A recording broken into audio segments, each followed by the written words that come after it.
The Old Man. La malédiction. Film américain, 1976. Remake du 6 juin 2006. Le Vatican constate l'arrivée dans le ciel d'une comète qui annonce la naissance de l'Antéchrist. On nous révèle incidemment et furtivement dans cette introduction le nombre maléfique 666 présent dans les codes-barres du commerce ordinaire. Dans le même temps, Robert Sorn, qui est en poste à Rome, se précipite à l'hôpital où son épouse vient d'accoucher.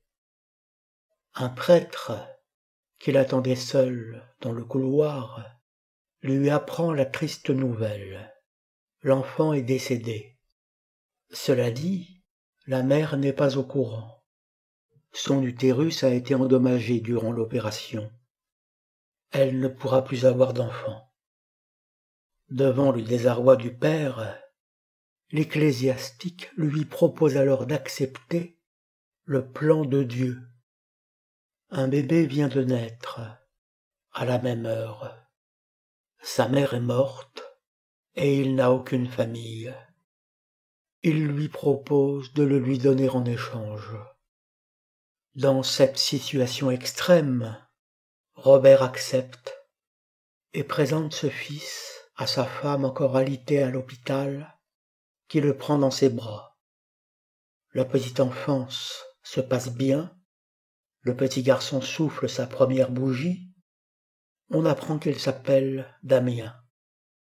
Au même moment, Robert est nommé consul à Londres. Sa compagne ravie n'aura plus besoin de progresser en italien. Un inconnu dans la rue provoque, discrètement mais volontairement, un grave accident qui tue une personnalité politique. Un camion-citerne, libéré de sa cale de roue, dévale une pente et percute de plein fouet sa voiture de fonction qui se trouvait bloquée dans un carrefour embouteillé, ce qui l'a fait exploser. Robert lit sa propre nomination dans le journal. À 34 ans, il est le plus jeune ambassadeur des États-Unis. Il arrive avec son épouse dans sa nouvelle résidence londonienne, dont l'immensité effraie. On apprend que cette promotion est liée à cette catastrophe de circulation urbaine, puisqu'il prend la place de la victime, qui était son ami. Il craint également d'être nommé en raison de sa parenté avec le président américain, dont il est le filleul. Mais son épouse le rassure en mettant en avant ses qualités, qui ont pesé dans cette promotion. Le premier malaise apparaît 2 ans après, quand cette mère perd de vue son fils, alors qu'elle le promène dans un parc. Son téléphone portable sonne, elle répond, mais personne ne parle. Durant ce court instant, l'enfant a disparu. Elle croit qu'il s'est noyé, car elle aperçoit des ronds dans l'eau calme du petit lac de cet espace vert. Elle le retrouve assez vite après une peur panique. L'enfant s'était caché derrière un arbre. Il réapparaît subitement en sautant au milieu de l'allée et se signale à elle par un cri. Affolée, elle le prend dans ses bras et lui demande de ne plus jamais faire ça. « Je t'ai fait peur, maman ?» Le jour du 5e anniversaire de Damien, qui se fête dans le grand jardin de leur palace, avec de nombreux photographes, un drame épouvantable survient. Sa nurse se pend à la vue de tous les invités épouvantés. Une épaisse corde autour du cou sur le toit de la grande maison, elle appelle l'enfant et lui crie « Je fais ça pour toi, Damien !» Puis elle s'élance dans le vide et se retrouve pendue contre le mur, retenue par la corde attachée à la toiture. Peu avant, la mère avait retiré l'enfant à cette nourrice pour s'en occuper elle-même. Cette gouvernante s'était alors retrouvée seule. Se retournant, elle s'était mise à fixer un chien noir, sereinement assis à quelques mètres, comme dialoguant avec lui du regard, et déchiffrant peut-être même ses ordres. Un photographe spécialisé avait pris des clichés de ce terrible épisode. Le père épouvanté se précipite vers son fils, qui tournait sur un cheval de manège. Le menton sur l'épaule de son père, l'enfant semble entrer en contact secret avec le dogue noir, resté tranquillement au même endroit. Il lui fait un signe discret de la main. De nombreux photographes attendent l'arrivée de Robert, qui travaille désormais à l'ambassade américaine de Londres. Il est bombardé de questions au sujet du suicide de la nurse de Damien, mais refuse de répondre à cette meute, assoiffée de renseignements. En essayant de s'en dégager, il bouscule le photographe spécialisé, qui était présent à l'anniversaire. Celui-ci brise sa caméra en tombant au sol. Robert l'aide à se relever, s'excuse brièvement et lui demande de lui présenter sa note pour rembourser l'appareil. Dès son arrivée à l'intérieur de l'ambassade, une secrétaire lui annonce que le père Brennan souhaiterait lui parler. Un prêtre qui habite Rome. Il accepte d'aller le voir dans le grand hall de l'établissement. Celui-ci évoque le Sauveur Jésus-Christ, ainsi que le Fils du diable, en termes abscons. Robert tente de les conduire devant ce langage confus. Mais le curé en soutane noire lui révèle alors qu'il était présent à l'hôpital, à Rome, quand ce garçon est venu au monde. Cette parole glace Robert, qui poursuit quelque peu l'entretien. Le prêtre dit avoir vu de ses yeux la mise bas. Il affirme que sa procréatrice est une femelle chacal. Le photographe spécialisé, qui avait été bousculé par le nouveau consul, se trouve aux abords de l'ambassade.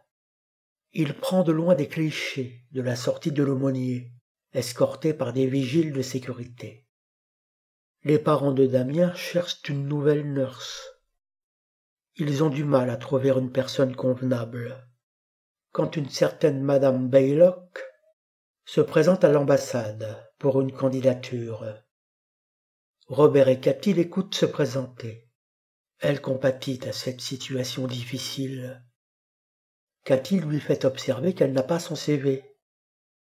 La postulante, assez âgée et donc probablement expérimentée, s'en sort par une pirouette, en prétendant que son agence a omis de l'envoyer, et le lui présente immédiatement.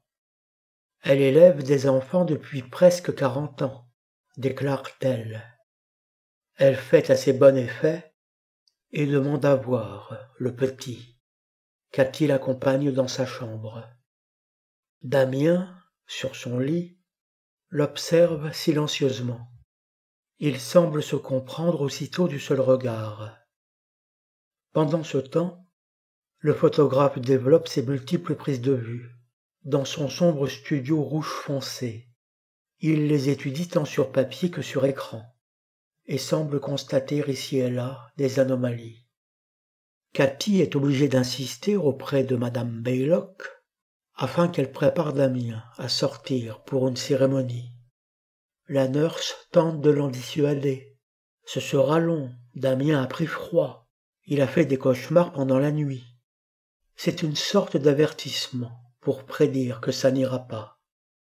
Et, de fait, Damien, se trouvant à l'arrière de la voiture, entre Cathy et Robert, pique une crise de nerfs, en voyant une abbaye et autres signes religieux. Il agresse sa mère en hurlant, dans une lutte incompréhensible avec elle. Robert donne l'ordre à son chauffeur personnel de retourner à la maison. Une foule de photographes a néanmoins été témoin de cette scène, car elle s'est déroulée près de la destination où il se rendait. Le père a réussi à calmer Damien, qui regarde très sévèrement sa mère. en fronçant des sourcils, avec une forte respiration de chien déchaîné, qui intrigue Robert. Damien n'a jamais été malade. Cathy, dont Robert soigne le front griffé par son fils, considère que c'est étrange, et qu'il est différent, ce qui le fait réfléchir, car il en sait plus que sa femme, qui ressent désormais des troubles et des délires nocturnes. Robert va voir son fils dans sa chambre. Il s'aperçoit que l'interrupteur à l'entrée n'allume aucune lumière. Le petit Damien dort. Alors qu'il caresse de l'index son fils endormi sur la joue, il entend les grognements d'un chien, présent dans la chambre. Il se lève doucement et essaie de l'amadouer. C'est la nouvelle gouvernante de l'enfant, Madame Baylock, qui calme l'animal. Robert demande des explications sur cette présence importune. Elle lui explique qu'il a été trouvé dans la rue et que Damien a beaucoup d'affection pour lui. Mais il exige que le molosse soit donné dès le lendemain à la SPA. La nurse sort de la chambre avec le dog, qui lui obéit au doigt et à l'œil. Une nouvelle scène d'épouvante arrive au moment où les petits-enfants d'une école font une visite dans un zoo avec leurs parents. Damien n'hésite pas à s'isoler en ne suivant pas les directives des maîtres qui les accompagnent. Il intimide les animaux en les fixant droit dans les yeux. Il est dans son monde et ne répond pas à sa mère qui l'appelle de loin. Elle s'approche et lui demande pourquoi les autres enfants ne jouent pas avec lui. Ils ont peur, lui répond-il. Mais elle comprend là qu'il ne parle peut-être pas des autres enfants, mais des singes qu'il a effrayés du regard. Elle le prend dans ses bras pour l'emmener vers le groupe scolaire. Mais un énorme gorille, exaspéré par l'œillade intense de Damien, tente de rompre par des coups de poing violents le vitrage sécurisé qui le sépare du public et qui se fend en toile d'araignée sous les chocs répétés, ce qui crée une panique générale dans le centre animalier. Cathy n'en peut plus. Robert voit que ça ne va pas. Sans lui décrire le détail de la visite au zoo avec ses camarades de classe, elle se contente de dire que Damien est très absent, qu'elle est peut-être une mauvaise mère, qu'elle doit consulter un psychologue. Lors d'une immense réception, le père Brennan, qui était déjà venu le voir à l'ambassade, vêtu de la même robe noire, arrive à s'infiltrer parmi les officiels, s'approche de Robert et dans un court monologue murmuré face à face, lui donne rendez-vous pour le lendemain à 2h30 au Bishop's Park, près du pont. Il lui demande 5 petites minutes seulement. Avant de s'éclipser, il a le temps de lui dire « Votre femme court un grand danger. Elle mourra si vous ne venez pas. » Le même photographe spécialisé prend de nombreuses vues de la sortie du prêtre de ce complexe immense, peut-être celui d'une gigantesque exposition ou d'un théâtre. Les hallucinations de Cathy continuent, au point de lui faire confondre peut-être le rêve et la réalité. Elle se lève en pleine nuit, descend à la cuisine, aperçoit Damien en se retournant, alors qu'il n'y était pas 2 secondes auparavant, l'appelle doucement, sans obtenir de réponse. Il passe sans rien dire devant elle, avec des toasts à la confiture qu'il s'était apparemment préparés seul. Les investigations du photographe se poursuivent. Il étudie chaque détail à la loupe des images obtenues. Robert arrive au rendez-vous donné par le père Brennan, avec un parapluie sous une averse abondante. L'ecclésiastique, habillé de la même simarre noire, l'attend sous le pont, qui les protège de l'orage persistant. Il lui sert le même salmigondier ésotérique menaçant. Robert, impatienté, lui fait observer qu'il lui avait dit que sa femme était en danger. Le prélat lui dit alors d'aller à Megiddo, qui est une ville fortifiée, et d'y voir un vieil homme appelé Bougan-Nagon. Il est le seul à pouvoir expliquer la manière dont l'enfant doit mourir. À la question de savoir de quel enfant il s'agit, le dignitaire lui répond qu'il parle de son fils, c'est-à-dire du fils du diable. Robert, qui essaie de garder son calme, lui répète qu'il lui avait dit que sa femme courait un danger. Le prêtre lui révèle alors qu'elle attend un enfant. Devant l'incrédulité de Robert, il s'entend répliquer « C'est ce qu'ils vous ont dit, monsieur Sorn. Il ne permettra pas la naissance de cet enfant. Il tuera le fœtus, puis il tuera votre femme. Et ensuite, quand il aura tout, il vous tuera, vous. » Robert interrompt cet entretien insupportable, dans une tempête qui maintenant s'intensifie gravement. Le prélat, piégé dans cette bourrasque infernale, essaie de trouver refuge dans une cathédrale, mais la porte se verrouille maléfiquement à cet instant précis. Un éclair détache une lance de fer, scellée aux hauteurs de l'édifice et pointant vers le ciel. Elle se retourne vers le sol et transperce à pic l'homme seul, debout, en plein torse. Cathy ne peut plus supporter le vacarme des jeux vidéo de Damien. Elle demande à Madame Baylock d'emmener le petit. Seule avec Robert, qui s'étonne de sa nervosité, elle lui révèle qu'elle est enceinte et qu'elle ne veut pas garder l'enfant, qu'elle ne veut plus d'enfant.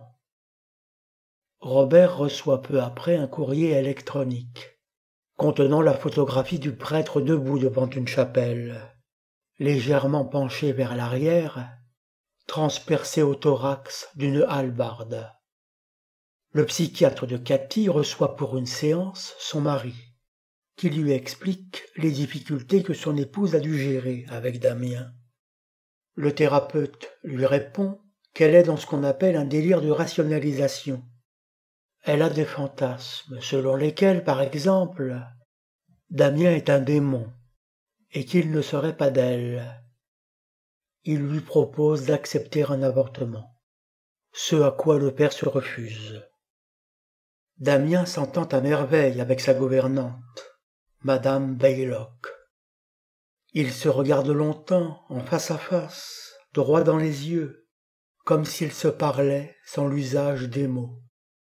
Après lui avoir fait manger quelques fraises, qu'elle lui présente lentement, une à une, devant la bouche, elle lui signifie d'un coup d'œil espiègle la trottinette, qui gît au sol, juste à côté. Damien semble comprendre ce qu'il a désormais à faire. Il empoigne la planchette à 2 roues et circule sur le pourtour du 2e étage, où sa mère, debout sur une chaise, près de la rambarde qui donne dans le vide intérieur de son hôtel particulier, humidifie une plante fleurie surélevée avec un pulvérisateur. Damien heurte volontairement au passage la chaise où Cathy se tient. La plante elle-même déséquilibrée s'effondre au sol et se brise en 1000 éclats. Cathy tombe de l'autre côté de la balustrade, mais arrive à s'accrocher au bord du plancher du bout des doigts, qui glisse petit à petit sur le bois. Dans d'ultimes efforts, elle implore Damien, qui la regarde impassible, et la laisse ainsi épuiser ses muscles restants jusqu'à la chute inévitable sur le rez-de-chaussée du hall intérieur. Les journalistes sont nombreux à l'hôpital quand Robert s'y précipite pour voir sa femme. L'infirmière qui le reçoit dès son arrivée lui dévoile dans le couloir qu'elle a eu une hémorragie interne et que l'enfant dont elle était enceinte est perdu. Son épouse alitée est immobilisée par un collier cervical. Elle peut à peine parler. Robert approche son oreille pour écouter. Elle lui murmure empêche-le de me tuer.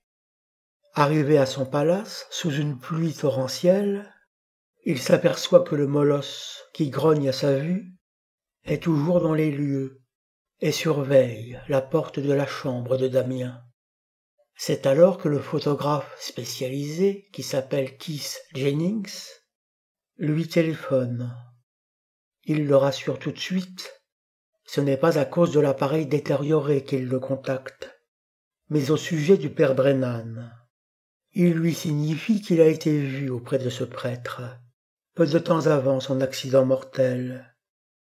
Keith lui montre, dans son sombre studio de développement, certaines photographies qu'il a prises depuis le début de l'intrigue. Il lui fait observer des traits blanchâtres qui apparaissent sur les clichés, tels des flèches ou des javelots lumineux, qui semblent cibler une personne précise parmi plusieurs. Ces bizarreries inexplicables sont présentes sur différents types de pellicules, ainsi que sur celles obtenues avec des appareils numériques. Il lui présente une image du père Brennan, comme empalée par ce rayon éblouissant oblique, telle la prédiction de ce qui se passera bientôt, laquelle ne diffère guère de l'illustration à la une des tabloïds à scandale qu'on lui avait envoyée par courriel. Une autre photographie, en provenance de l'hôpital où il a subi une biopsie, fait apparaître 3 cis disposés en cercle, à l'intérieur de la cuisse gauche. Ce n'est pas un tatouage, commente-t-il, mais une marque de naissance. Keith Jennings emmène ensuite Robert dans le bunker, éclairé par des ampoules qui pendent du plafond, où vivait le père Brennan. Des milliers de pages de la Bible sont épinglées sur toutes les parois de l'habitacle souterrain. Des centaines de crucifix y sont accrochés. Keith sort de sa sacoche le journal personnel que tenait le prêtre.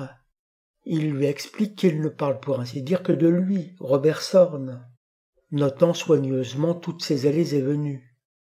Il lui montre également une coupure de journal, où il est question d'une comète transformée en étoile rougeoyante, au-dessus de l'Europe, le 6 juin, 5 années auparavant, ainsi que le faire-part de la naissance de Damien Sorn, à Rome, le même jour.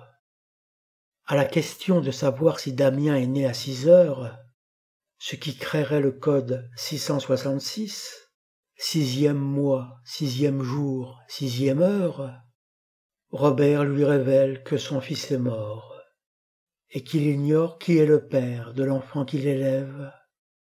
Keith lui propose de lui venir en aide, car il se sent concerné dans ce mystère. En effet, sur une des photographies qu'il a prises en cascade, où l'objectif pointe par hasard un miroir, il se voit lui-même en train de photographier avec cette rayure lumineuse blanchâtre qui lui traverse le corps, ce qui est, depuis le début, le signe d'une menace imminente. Robert va voir sa femme désespérée à l'hôpital. Il est obligé de partir pour enquêter plus avant. Il lui promet de revenir le plus vite possible. Keith et Robert vont tous deux à la clinique de Rome, où Damien est né. Un incendie, qui a démarré au sous-sol du bâtiment, a tout ravagé il y a 5 ans, jusqu'au 3e étage où se trouvait la maternité, se font-ils expliquer par une nonne qu'ils abordent. À la question d'un prêtre présent sur les lieux à cette époque, elle ajoute qu'il s'agit du père Spiletto, qui a miraculeusement survécu à ce désastre et qui s'est retranché dans un monastère à Subiaco, au sud-est de Rome. En route vers cette commune italienne du Latium, il profite de l'aubaine d'une caravane foraine de vente de boissons chaudes et autres encas, isolés en bordure de route en rase campagne enneigée, pour faire le point sur leurs recherches, autour d'un café, sur une simple table de pique-nique en plein air hivernal. Ils analysent les paroles aux versets récités par le père Brennan à l'ambassade, que Robert essaie de se rappeler. La venue au monde de l'Antéchrist coïncide avec la tombée du ciel d'une grande étoile ardente, comme une torche, ce qui est arrivé en Europe 5 ans auparavant. La mer est une métaphore pour désigner la politique, ses conflits et ses révolutions. Le fils du diable émerge de ce monde, ce qui met directement Robert en cause, comme choisi en tant que maillon intermédiaire de ce processus démoniaque. Ils poursuivent leur route vers Subiaco et arrivent, accompagnés par un moine qui leur montre le chemin, dans la cour blanche de neige d'un cloître. Le père Spiletto, encapuchonné et méconnaissable, est silencieusement assis sur un fauteuil de jardin en osier à haut dossier. C'est ce même prélat qui, à l'époque, avait accueilli Robert Sorn à l'hôpital et lui avait proposé d'échanger son enfant mort-né avec Damien, venu au monde au même moment. Robert se présente en déclinant son identité et en évoquant simplement un enfant pour éveiller les souvenirs de l'ecclésiastique, qui rabat alors sa capuche en arrière et montre un visage atrocement défiguré par l'incendie de la maternité. Robert lui demande qui sont les parents de Damien, où se trouve sa mère. L'homme, qui probablement a perdu l'usage de la parole, lève lentement l'avant-bras gauche. Le bénédictin accompagnateur comprend ce signe et met dans la main du quasi-paralysé un gros crayon anthracite, grâce auquel il trace péniblement en lettres majuscules le mot « servette » sur un feuillet.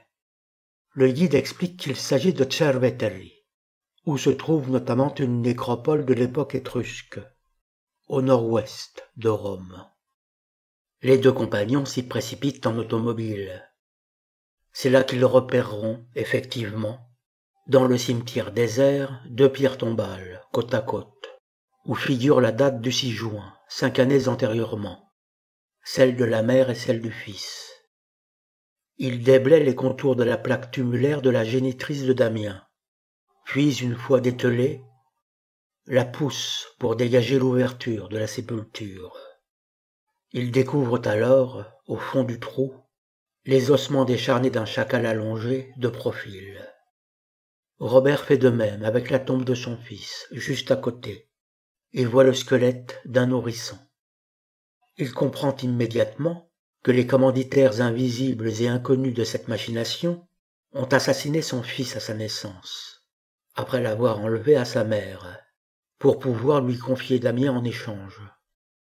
Dans cette solitude funéraire où nulle vie ne se manifeste, les deux hommes sont sauvagement attaqués par une meute de chiens féroces, comme sortis de nulle part.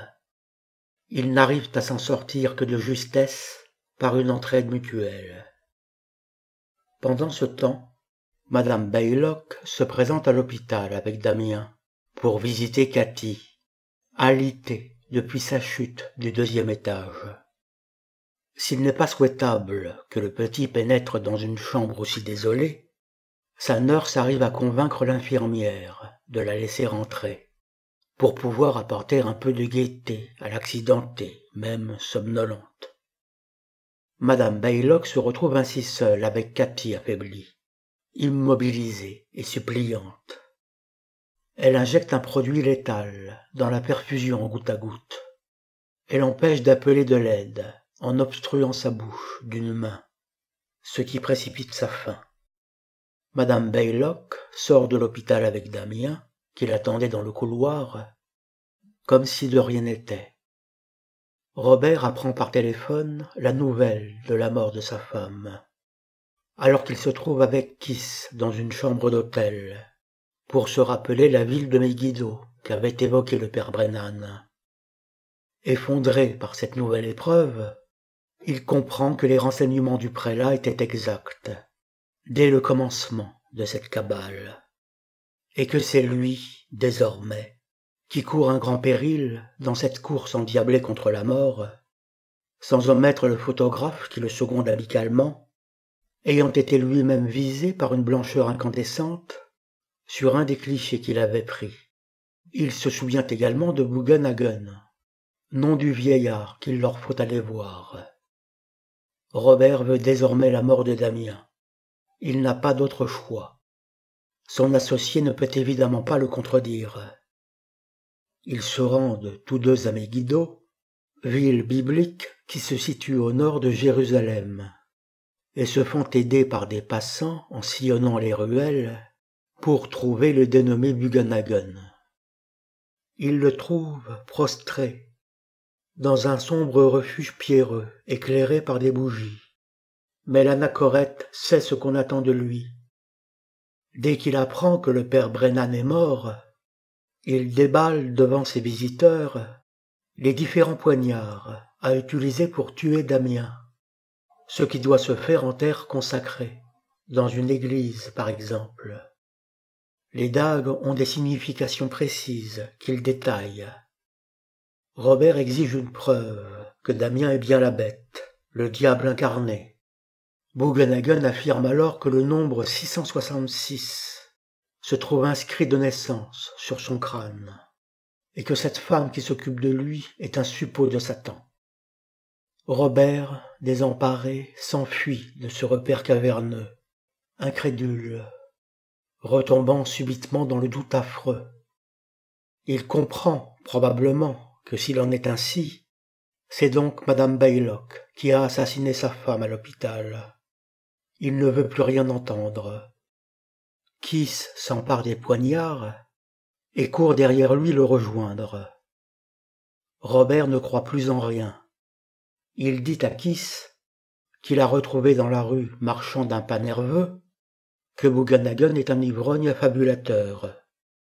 Robert arrache des mains du photographe les rapières enveloppées d'un tissu grossier et les jette au loin avant de s'éclipser, mais Kiss va les récupérer. C'est alors qu'une marche d'échafaudage métallique rivetée au mur se décèle, par malheur, de sa hauteur, décrit un demi-cercle parfait de haut en bas et décapite le photographe qui se retrouve debout, étêté, dans les escaliers, à la vue de Robert, qui se retourne aux clameurs des badauds abasourdis. Cette fois-ci, il est convaincu, il ramasse les poignards et s'en retourne seul à Londres. Il arrive en pleine nuit dans son palace, sous une pluie battante. Il prend les ciseaux dans la cuisine. Le molosse, qui garde le lit de Damien, est réveillé par une porte qui claque, sous l'effet d'un courant d'air. Le chien impétueux s'en prend alors à Robert, qu'il poursuit de sa rage. Il arrive à s'enfuir à toutes jambes, et à ouvrir in extremis une trappe, que le dogue ne peut éviter dans son aveugle précipitation, et dans laquelle il dégringole.